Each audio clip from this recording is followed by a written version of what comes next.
చట్టబద్ధంగా బదిలీ చేస్తే తప్ప ఒప్పుకొని ఒప్పంద పత్రాల మీద సంతకాలు పెడితే తప్ప ఈరోజు బదిలీ ప్రక్రియ ఈ దేశంలో జరగదు.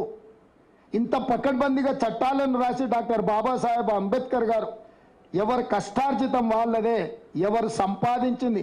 నిన్ననే సుప్రీంకోర్టు ఒక మాట చెప్పింది, భార్య ఆస్తి కూడా, భార్య సంపాదించిన ఆస్తిని భర్త ఏదైనా అత్యవసరంగా వాడుకుంటే కూడా మళ్ళీ భర్త తిరిగి భార్యకి ఇవ్వాల్సిందే. భార్య ఆస్తి మీద భర్తకి ఎలాంటి అధికారం లేదని నిన్నగాక మన సుప్రీంకోర్టు, నిన్నగాక మన న్యాయస్థానాలు స్పష్టమైన తీర్పు ఇచ్చినాయి.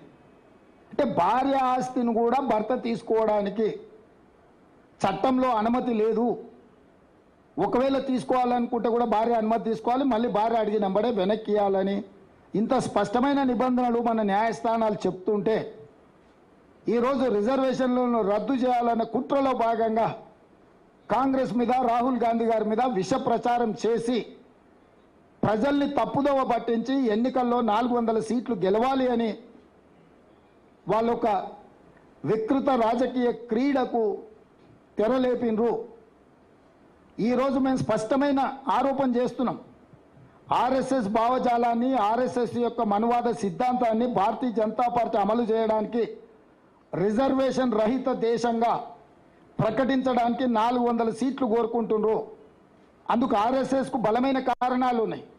హిందువులల్లా కులాలు ఉపకులాలుగా ఉంటే హిందువులు మొత్తం ఏకంగా ఉన్నారని చూపించడానికి ఇబ్బంది వస్తుంది. కాబట్టి హిందూ జాతిలో దళితులుగా, గిరిజనులుగా, బీసీలుగా, ఓబీసీలుగా, బీసీ ఓబీసీల ఉపకులాలు, దళితుల ఉపకులాలు, గిరిజనుల ఉపకులాలు ఉంటే ఇవి వివిధ తెగల కింద వస్తే ఈ మొత్తాన్ని ఒక హిందూ సమాజంగా చూపించడానికి ఇబ్బంది అవుతుంది. కాబట్టి రిజర్వేషన్లను అన్నిటిని రద్దు చేసి ఈ మొత్తం హిందూ సమాజం అని చూపించాలన్న ఆలోచనతోని ఆర్ఎస్ఎస్ తమ ప్రణాళికను సిద్ధం చేసింది.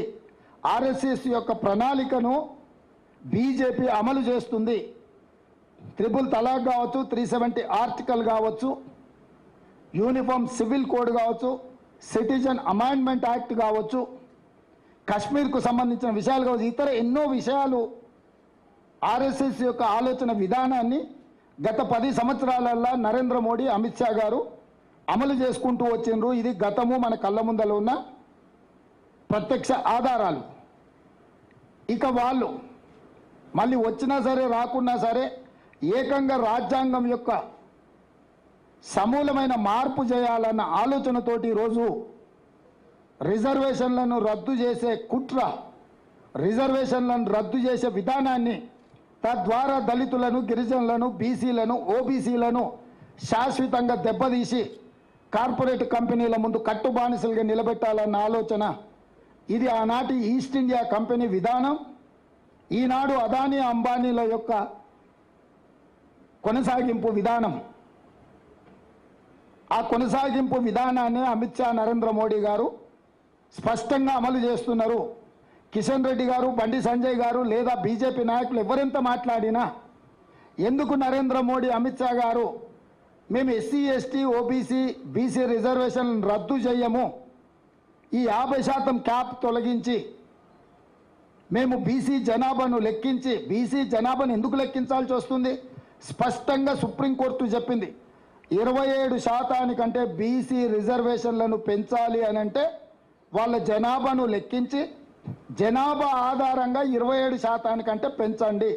టోటల్గా వర్టికల్గా 50% మీరు పైకి పెంచాలి అంటే ఎస్సీ, ఎస్టీ జనాభా ఉన్నది, మిగిలిన బీసీ జనాభాను, ఓబీసీ జనాభాను లెక్కించి ఆ లెక్కల ప్రకారం మీరు 50% పైన రిజర్వేషన్లు పెంచడానికి అవకాశం ఉందని సుప్రీంకోర్టు చెప్పింది.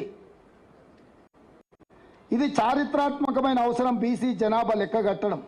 ఎందుకు అనంటే బీసీ, ఓబీసీ రిజర్వేషన్లను 27% నుంచి పైకి పెంచాలి అని అంటే వాళ్ళ జనాభాను లెక్కించాలి. వాళ్ళ జనాభాను లెక్కించినప్పుడు మాత్రమే రాజ్యాంగం కానీ, సుప్రీంకోర్టు కానీ వాళ్ళ రిజర్వేషన్లను 27% నుంచి పైకి పెంచడానికి అవకాశం ఉంటుంది. దాన్ని దృష్టిలో పెట్టుకునే కాంగ్రెస్ పార్టీ ఈరోజు బీసీ జనాభాను లెక్కించాలి, బీసీ జనాభాల దామాష ప్రకారం రిజర్వేషన్లు పెంచాలి అని మేమంటుంటే, ఒకవేళ ఆ లెక్కలు పెడితే రిజర్వేషన్లను పెంచాల్సి వస్తుంది. మేము రిజర్వేషన్ల రద్దు విధానానికి ఇది విఘాతము అని చెప్పి ఈరోజు బీజేపీ